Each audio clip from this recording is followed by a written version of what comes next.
small box of 12 of the, I think it's the Gateron, the G Pro Blues.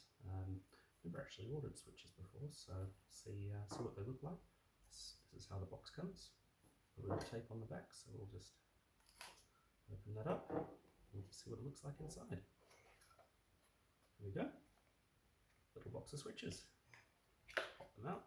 There we are.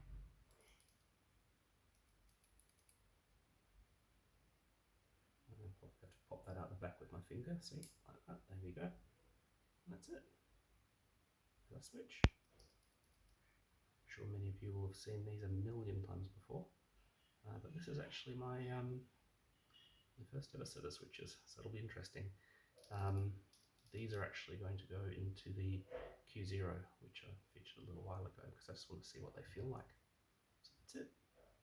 I've actually got 2 sets, because obviously there are more than 12 switches required on the Q0.